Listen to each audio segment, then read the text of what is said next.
Chapter 8. A Time of Testing. The Realm Remade. King Jacaerys I Targaryen returned to King's Landing alone, on the wings of his dragon, Vermithor. 5 knights of his Kingsguard had come before him, arriving 3 days earlier to ascertain that all was in readiness for the king's arrival. Queen Alysanne did not accompany him. Given the uncertainty that surrounded their marriage and the fraught nature of the king's relationship with his mother, Queen Alyssa, and the lords of the council, it was thought prudent that she remain on Dragonstone for a time, with her wise women and the rest of the Kingsguard. The day was not an auspicious one, Grand Maester Benefer tells us. The skies were gray, and a persistent drizzle had fallen half the morning. Benefer and the rest of the council awaited the king's coming in the inner yard of the Red Keep, cloaked and hooded against the rain. Elsewhere about the castle, knights and squires and stableboys and washerwomen and scores of other functionaries went about their daily chores, pausing from time to glance up at the sky. And when at last the sound of wings was heard, and a guardsman on the eastern walls caught sight of Vermithor's bronze scales in the distance, there came a cheer that grew and grew and grew, rolling past the Red Keep's walls, down Aegon's high hill, across the city, and well out into the countryside. Jaehaerys did not land at once. Thrice he swept over the city, each time lower than before, giving every man and boy and barefoot wench in King's Landing a chance to wave and shout and marvel. Only then did he bring Vermithor down in the yard before Maegor's Holdfast, where the lords were waiting. He had changed since last I saw him, Benefer records.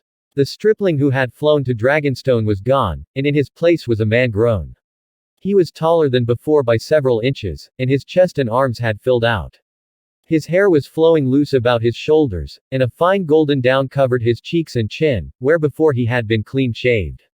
Eschewing all kingly raiment, he wore salt-stained leathers, garb fit for hunting or riding, with only a studded jack to protect him. But on his sword belt, he bore Blackfire, his grandsire's sword, the sword of kings. Even sheathed, the blade could be mistaken for no other. A shiver of fear went through me when I saw that sword. Is there a warning there? I wondered, as the dragon settled to the ground, smoke rising from between his teeth.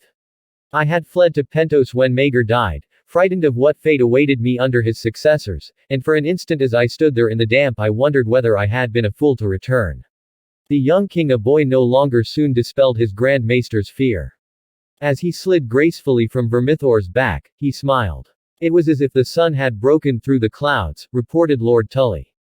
The lords bowed before him, several going to their knees. Across the city, bells began to ring in celebration. Jaehaerys pulled off his gloves and tucked them into his belt, then said, "My lords. We have work to do." One luminary had not been present in the yard to greet the king, his mother, Queen Alyssa. It fell to Jaehaerys to seek her out in Maegor's Holdfast, where she had secluded herself. What passed between mother and son when they came face to face for the first time since the confrontation on Dragonstone no man can say, but we are told that the queen's face was red and puffy from weeping when she appeared a short time later on the king's arm. The dowager queen, a regent no more, was present for the welcoming feast that evening, and at numerous other court functions in the days beyond that, but no longer did she have a seat at council sessions. Her grace continued to do her duty by the realm. And her son, Grand Maester Benefer wrote, but there was no joy in her. The young king began his realm by remaking the council, keeping some men and replacing others who had proved unequal to their tasks. He confirmed his mother's appointment of Lord Daemon Valerion as Hand of the King, and retained Lord Corbray as the commander of the city watch. Lord Tully was thanked for his service, reunited with his wife, Lady Lucinda, and sent home to Riverrun. To replace him as Master of Laws, Jaehaerys named Alban Massey, Lord of Stoneadens, who had been amongst the first men to seek him out on Dragonstone. Massey had been forging a maester's chain at the Citadel only 3 years earlier, when a fever had carried off both his older brothers and his lord father. A twisted spine condemned him to walk with a limp, but as he said famously, "I do not limp when I read, nor when I write." For Lord Admiral and Master of Ships, his grace turned to Manfred Redwyn, Lord of the Arbor, who came to court with his young sons Robert, Rickard, and Ryam, squires all. It marked the first time the Admiralty had gone to any man not of House Valerion. All King's Landing rejoiced when it was announced that Jaehaerys had also dismissed Edwell Celtigar as Master of Coin. The king spoke to him gently, it was said, and even praised the leal service of his daughters to Queen Alysanne on Dragonstone, going so far as to name them, 2 treasures. The daughters would remain with the queen thereafter, but Lord Celtigar himself left for Claw Isle at once. And with him went his taxes, every one of them struck down by royal decree 3 days into the young king's rule. Finding a suitable man to take Lord Edwell's place as master of coin proved to be no easy task.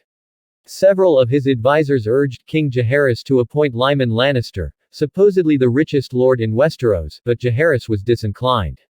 Unless Lord Lyman can find a mountain of gold under the Red Keep, I do not know that he has the answer we require, His Grace said. He looked longer at certain cousins and uncles of Donal Hightower, for the wealth of Aldtown derived from trade rather than the ground, but the uncertain loyalties of Donal the Delayer when faced with Septon Moon gave him pause. In the end Jaehaerys made a far bolder choice, reaching across the narrow sea for his man. No lord, no knight, not even a magister, Rego Draz was a merchant, trader, and money changer who had risen from nothing to become the richest man in Pentos, only to find himself shunned by his fellow Pentoshi and denied a seat in the Council of Magisters because of his low birth. Sick of their scorn, Draz gladly answered the king's call, moving his family, friends, and vast fortune to Westeros. To grant him equal honor with the other members of the council, the young king named him a lord. As he was a lord without lands, sworn men, or a castle, however, some wit about the castle dubbed him, the Lord of Air. The Pentoshi was amused. If I could tax air, I would be a lord indeed. Jaehaerys also sent off Septon Matthias, that fat and furious prelate who had fulminated so loudly against incestuous unions and the king's marriage. Matthias did not take his dismissal well. The faith will look askance at any king who thinks to rule without a Septon by his side, he announced. Jaehaerys had a ready answer. We shall have no lack of Septons. Septon Oswick and Septa Isabel will remain with us, and there is a young man coming from Highgarden to see to our library. His name is Barth. Matthias was dismissive, declaring that Oswick was a doddering fool and Isabel a woman, whilst he had no knowledge of Septon Barth. Nor of many other things, the king replied. Lord Massey's famous remark, that the king required 3 persons to replace Septon Matthias in order to balance the scales, was likely uttered shortly after, assuming it was uttered at all. Matthias departed 4 days later for Aldtown. Too corpulent to sit a horse, he traveled in a gilded wheelhouse, attended by 6 guardsmen and a dozen servants. Legend tells us that whilst crossing the Mander at Bitterbridge, he passed Septon Barth coming in the other direction. Barth was alone, riding on a donkey. The young king's changes went well beyond the nobles who sat upon his council. He made a clean sweep of dozens of lesser offices as well, replacing the Keeper of the Keys, the Chief Steward of the Red Keep and all his understewards, the Harbourmaster of King's Landing, and in time, the Harbourmasters of Aldtown, Maidenpool, and Duskendale as well, the Warden of the King's Mint, the King's Justice, the Master-at-Arms, Kennelmaster, Master of Horse, and even the Castle Ratcatchers. He further commanded that the dungeons beneath the Red Keep be cleaned and emptied out, and that all the prisoners found in the black cells be brought up into the sun, bathed, and allowed to make appeal. Some, he feared, might well be innocent men imprisoned by his uncle. In this Jaehaerys proved sadly correct, though many of those captives had gone quite mad during their years in darkness, and could not be released. Only when all this had been done to his satisfaction and his new men were in place did Jaehaerys instruct Grand Maester Bennifer to dispatch a raven to Storm's End, summoning Lord Rogar Baratheon back to the city. The arrival of the king's letter set Lord Rogar and his brothers at odds. Sir Borys, oft considered the most volatile and belligerent of the Baratheons, proved the calmest in this instance. The boy will have your head if you do as he bids, he said. Go to the wall. The Night's Watch will take you. Garon and Ronal, the younger brothers, urged defiance instead. Storm's End was strong as any castle in the realm. If Jaehaerys meant to have his head, let him come and take it, they said. Lord Rogar only laughed at that. Strong, he said. Harrenhal was strong. No. I will see Jaehaerys first and explain myself. I can take the black then if I choose, he will not deny me that. The next morning, he set off for King's Landing, accompanied only by 6 of his oldest knights, men who had known him since childhood. The king received him seated on the Iron Throne with his crown upon his head. The lords of his council were present, and Sir Joffrey Doggett and Sir Lawrence Roxton of the Kingsguard stood at the base of the throne in their white cloaks and enameled scale. Elsewise the throne room was empty. Lord Rogar's footsteps echoed as he made the long walk from the doors to the throne, Grand Maester Bennifer tells us. His lordship's pride was well known to the king, he wrote. His grace had no wish to wound him further by forcing him to humble himself before the entire court. Humble himself he did, however. The Lord of Storm's End fell to one knee, bowed his head, and laid his sword at the base of the throne. Your Grace, he began, I am here as you commanded. Do as you will with me. I ask only that you spare my brothers and House Baratheon. All that I did, for the good of the realm as you saw it. Jaehaerys raised a hand to silence Lord Rogar before he could say further. I know what you did, and what you said, and what you planned. I believe you when you say you meant no harm to my person or to my queen. And you are not wrong, I would make a splendid maester. But I hope to make an even better king. Some men say that we are now enemies. I would sooner think of us as friends who disagreed. When my mother came to you seeking refuge, you took us in, at great risk to yourself. You could have easily clapped us in chains and made a gift of us to my uncle. Instead you swore your sword to me and called your banners. I have not forgotten. Words are wind, Jaehaerys went on. Your lordship, my dear friend, spoke of treason, but committed none. You wished to undo my marriage, but you could not do so. You suggested placing Princess Arya upon the Iron Throne in my place, but here I sit. You did send your brother to remove my niece Rhaella from her mother house, true. But for what purpose? Perhaps you only wished to have her for a ward, lacking any child of your own. Treasonous actions deserve punishment. Foolish words are another matter. If you truly desire to go to the wall, I will not stop you. The Night's Watch needs men as strong as you. But I would sooner you remain here, in my service. I would not sit upon this throne if not for you, all the realm knows that. And I still have need of you. The realm has need of you.